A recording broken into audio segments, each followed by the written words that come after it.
암호를 썼어? 이 엘리자베스 1세의 삼엄한 경계와 감시를 피하기 위해서 편지를 교환해야 했던 메리는 암호를 만들어가지고 편지를 주고받습니다. 우와. 메리가 어린 시절부터 암호를 만들고 푸는 법을 배웠기 때문에 사실은 가능한 일이었거든요. 근데 이게 암살 계획이라는 걸 어떻게 알았어요, 상대는? 또 암호 전문가가 있었겠죠. 암호 해독가가 있었겠죠? 엘리자베스 1세는 중간 첩자를 고용해 메리와 베빙턴이 주고받는 편지를 가로챘지요. 이후 문서 조작 전문가와 당대 최고의 암호 해독가들을 통해서 그래. 메리의 암호를 해독하고 분석하며 확실한 증거가 나올 때까지 기다렸다고 합니다. 우와, 엘리자베스 1세도 대단하다. 보통 아니네. 베빙턴. 해석한 내용을 보면 메리의 탈출 계획과 엘리자베스 1세의 암살 방법, 내란의 대처는 어떻게 할지에 대한 내용이 담겨 있었다고 합니다. 그래서 엘리자베스 1세는 메리의 암호 편지를 역으로 이용해서 베빙턴에게 공범들을 묻는 위조 편지를 보냈습니다. 우와, 똑똑하다. 싹 다 뿌리 뽑으려는 거지. 우와. 그렇죠. 반란 세력을 모두 잡아내기 위한 묘수였던 건데요. 이 당시 보냈던 위조 편지가 남아 있는데 함께 보실까요? 네. 한 글자도 모르겠어요. 엘리자베스 1세는 위조 편지를 통해 메리와 반란자들이 절대 빠져나갈 수 없는 덫을 놓았던 겁니다. 이 계획을 실행에 옮길 6사람의 정체를 알면 더 상세한 조언을 시기적절하게 할 수 있을 것입니다. 같은 목적으로 당신의 계획에 관련된 사람들의 이름도 모두 알려줬으면 합니다. 아, 이거 너무 의심스럽잖아. 너무 노골적인데. 냄새가 너무 나요. 엘리자베스 1세가 지금 한 수 위예요. 결국 반란에 가담한 자들은 이 편지 때문에 모두 잡혀서 사형을 당합니다. 그리고 메리도 명백한 증거가 나오자 이번만큼은 도저히 빠져나갈 수 없게 됩니다. 그치. 아니 근데 아들이 있잖아요. 그럼 엄마를 케어 못해요? 네, 제임스 6세는 사실상 엄마를 실질적으로 본 날이 별로 없습니다. 그렇죠. 그러다 보니까 애착 관계가 생각보다 크지 않았고요.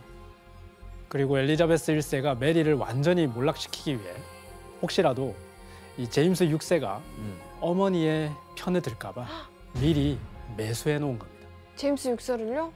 네. 완전인데? 그리고 이때 엘리자베스 1세는 제임스 6세에게 잉글랜드의 왕위를 물려주겠다라고 하는 법익 조약을 체결합니다.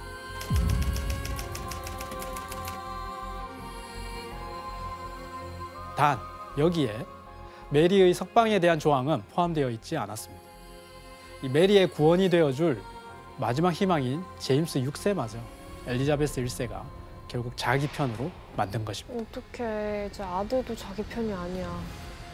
결국 메리는 암호 편지들을 증거로 엘리자베스 1세 여왕의 암살을 모의했다는 판결을 받고 1587년 2월 8일 사형 집행을 받게 됩니다.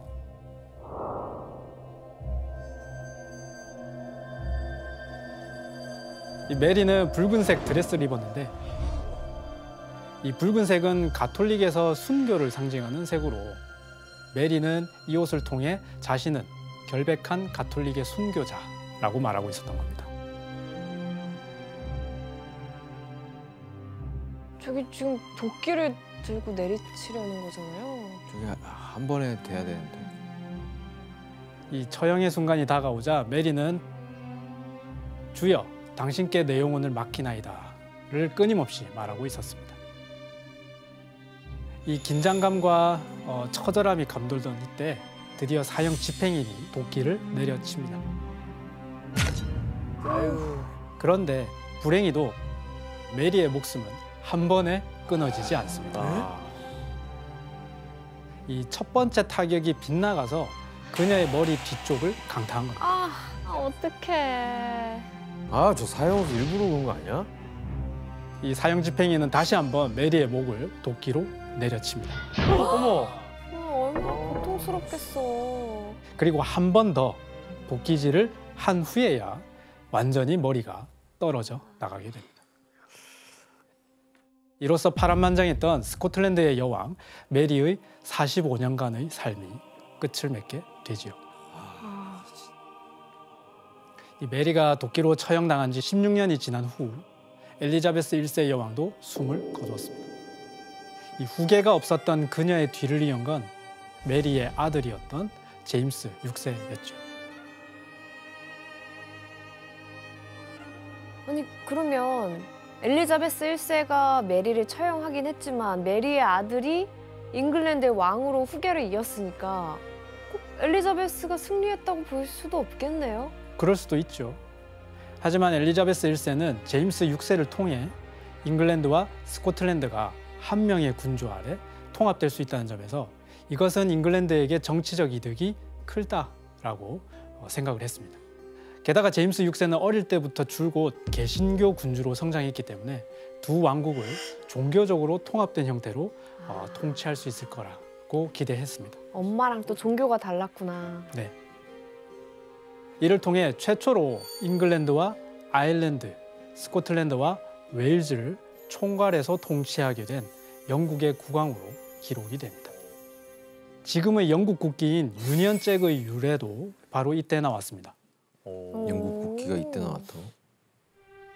1603년 메리의 아들 제임스가 스코틀랜드와 잉글랜드를 통치하면서 이후 초기의 유니언 잭이 탄생하게 됩니다. 우와. 이후에 1801년에 아일랜드의 국기까지 더해져서 현재의 우와. 유니언 잭이 완성이 되는 겁니다. 와 저렇게 섞이는구나 국기가. 오늘은 두 여왕의 라이벌 관계를 통해 스코틀랜드와 잉글랜드의 뿌리 깊은 갈등을 알아볼 수 있었습니다. 하지만 이 갈등은 엘리자베스 1세가 제임스 6세에게 왕위를 넘겨줌으로써 마무리되었죠.